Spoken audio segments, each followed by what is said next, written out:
Hi, everyone.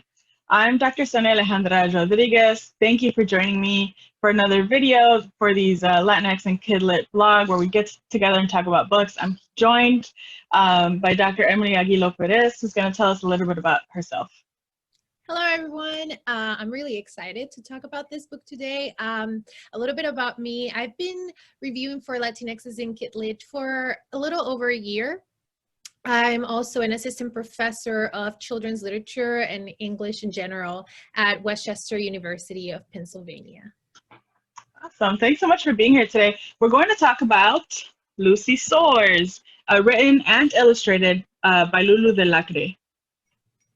The book is about Lucy. It follows Lucy, and I always feel like spoiler alerts, where she doesn't have a shadow, right? The story starts with like Lucy figures out that she doesn't have a shadow and what that means in terms of her differences, and then figuring out how to accept that about herself and find the empowerment within with that difference. Can you talk a little bit about like what fascinates you about this book, or why you would recommend this book? For me, there's a lot about the story itself, right? Like that message of empowerment but also something that I really appreciate is the illustrations and the way that she uses black and white and then color throughout the story. And so how the illustrations themselves are telling a lot of the story. And so that for me is like something that I am so enthralled by in this book, and so I really wanted to talk to someone about it. Yeah, no, I agree. And so again, spoiler alert, right? And you can even see it in the cover, right? That like so much of it, Delacre did in black and white, and then the color comes in to signal like specific or meaningful moments, right? And so again, because Lucy I don't know if she feels or finds out or like someone tells her, right, that she doesn't have a shadow. And so much of the story is told through this black and white, right, to represent these shadows, to highlight these shadows. And then the color starts coming in at that moment in the story when she's like, oh, what is a shadow anyway? What do I need it for? Right? Yeah. The sense of like realization for her, that she has agency. Mm-hmm. And right, and like it tells you, it lets the reader know through the colors that, you know, as you said, she's kind of saying, well, I don't need to have a shadow and I'm okay with that. And then it also starts showing little by little how everything in her, like around her, starts changing, even though if it like from her perspective starts changing because she starts adding color to it. And so I think that visually the book just tells an amazing story, in addition to the story, or in complement to the story that it's telling through the words too. Yeah, I agree. And I think maybe like I just can't help to read this in terms of like my own research and my own academic brain, because so much of my research within like Latinx children's and young adult literature deals with like healing, right? Like how do we teach, or how do books help children and youth deal with like the isms, racism, xenophobia, homophobia, sexism, etc. Right? And so much of it is about figuring out that individual agency, but then, right, taking that to the community, right? That healing doesn't just stop with you. And the Delacre does such a like exceptional job in making that clear, right? That once you've sort of found the color within you, right, like you need to spread it, or it somehow spreads your community, your family, right, those around you, so that it's no longer like black and white. Right. And also to extend that community to the reader, which at the end she does that too. She's then talking directly to the reader and telling them, you can also, so can you, I think it's the last, right? Yeah, and so can you, yeah. So can you, I can change how I look at things, and so can you. So it's kind of extending that community to the reader, which I think it's also a really good thing. Yeah, which is great, which is like what the purpose of like books should be, right? That we see a visual representation of like what inner healing or agency and empowerment can look like for the individual and for those imagined communities and family around them. But the Delacre makes this like specific, like I would say like political move to use the second point of view and be like, this is also for you. Right. So I And like it that. doesn't feel like it's talking down. That I think that for me it's a something important when I'm looking at books, that if it talks directly to the child, or even if it doesn't, or the reader, whoever that reader is, it's not talking down to them. And I think especially because the presumed audience is a child, a lot of books sometimes talk to the child like they're dumb or they Yeah, don't. no, it's true. And so I think in this way she's talking to, through the child in the stories, talking to the presumed child reader in a way that is direct, but it's not really talking down to them, which I appreciate. Yeah, there's a lot of like respect and trust for the reader, Yes. right? To understand what is happening. And I think somewhat like that trust comes in with like, well, she's talking about a shadow, and a shadow is not something that we can lose, right? Unless we're like Peter Pan, right? It's not something that we can lose or gain, right? It's not something that is earned, right? It's something that like we take for granted as something that is a part of us. But here, like Delacre is using, right, the shadow as like a metaphor or a symbol for something, for some other difference, right? It Mhm. could be race, ethnicity, class, gender, sexual orientation, right? So, and then even something smaller, right? Something like my friends have this and I don't, right? They were able to do, right? And so then I think by focusing on this like shadow as like a stand-in for something, right? Clearly the left is like what you're saying, trusting the reader, trusting the child to know that like I'm not just talking about literal shadows, but Right. about difference. Right. Yeah, so I really appreciate that about her book. There was an image Yes. This image. that stands out. Okay, do you want to talk about it? No, go ahead. Go ahead. I can hold it. I really, to me, that's one of the most powerful images in the book. I mean, the whole book has really powerful images, but with this one, I'm thinking of it in terms of the message, but also in terms of how it's using the page, like from a teaching point of perspective. I think of how I would talk to my students about this specific page and how it's using, the white space to separate Lucy from all the other children and their shadows, and how their shadows are pointing at her, and the shadows look a little bit scarier than the children who are there, but how they're, positioned in a way that she feels overpowered or threatened or just scared. So that separation also on the page, she's over here in the corner and they're all surrounding her.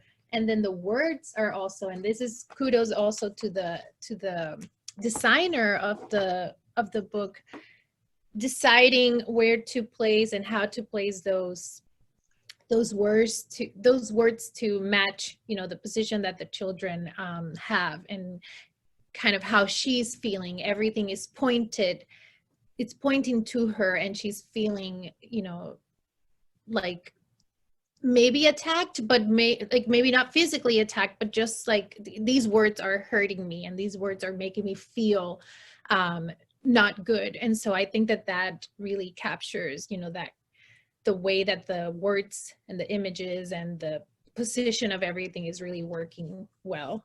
Yeah, I agree. And thank you so much for that wonderful close reading. I feel like because I teach like children's books to college students, or when I do it with like elementary students, I focus so much on the illustrations, right? The narrative is important, and we can talk a little bit about that a little bit. But illustrated books or picture books offer so much with the images. Like it's like an additional story, right? Or it's like what didn't make it to the words, like we get to see all the details, we get to see emotion, right, visually represented, as you were mentioning, that like Lucy kind of feels, to me it was like she was like trapped against the wall, right? There was no other way out for her, right? As she's like being attacked by these like creepy looking shadows and the words. But yeah, there's just so much in like the visual representation of the story, which is why I'm always saying like kids books isn't just for kids, right? Like Right. everyone needs to be reading more children's books to Absolutely. teach all these skills and all these stories. It's wonderful. So we were also saying, right, that so not only is it just like the Delacre's wonderful illustrations, but this is a text that doesn't have a lot of words, uh, Mm-hmm. 50 or less, maybe, right? So there's very few words, and so much of the story depends on the specificity, the purpose, like the correct word usage, and like the beautiful illustrations to tell the story of that is so heavy, like of difference and finding yourself and finding empowerment. And that's a really good point, because we think we tend to think that the more words, the more, I mean, and sometimes, yes, you need a lot of words to explain something, but she's able to capture the essence and the, like, exactly the points that she wants to make of such a complex topic with few words, because they are, as you said, like the right words. Like, it's really showing how, as a writer, she put a lot of thought into this and work, right? That it's not just random words there, that they are there for a reason, and they are able to convey the complexity of what the narrative it's trying to do. So I think that Yeah, that's important. yeah, definitely. I was trying to look for the page with like that line that kind of stood out to me about just how important like one word can be. And the line says something shifted deep inside of me, right? And it's right after that moment, that spread that you just close read and pointed out to us of her like kind of being trapped by the shadows in these words. And again, right, you have this representation of her maybe not feeling whole, these words and how much they're negatively filling her up. But again, something as simple and as powerful as like one word, like shifted, right? Mhm.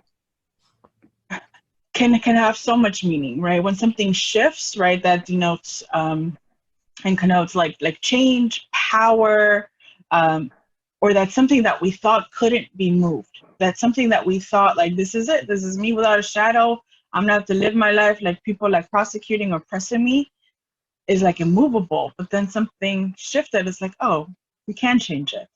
I Mhm. can know and be different, right? And so I just appreciated just that attention, right, to that word. That one word is like what stood out to me.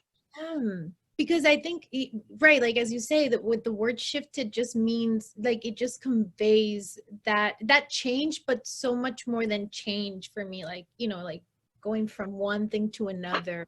um and so it feels like the right word for It that. does. It Yeah. sure does. And I think going off what you're saying, right, like shift, and I was like, I wish I had more words to describe what that means, right? But like, I feel like it takes something that exists, and when you shift it, right, like there's this possibility of changing that like ideology, that like system, that institution, right? It's not a complete change, like we replace it with something else, right? Which Mm, would be great for some of these systems to just start over, right? But that there is a possibility of slowly shifting, of slowly transforming it into something that is less oppressive and more empowering, right? And again, the power of just like choosing the right words, which is what the Delacre did here, is so significant.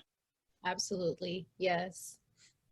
Yeah, I'm wondering also just about some of these images. I think that the image that I like the most is you mentioned this already about how the colors spread is the one with the mom. Oh, yes, yes. Like all these spoiler alerts,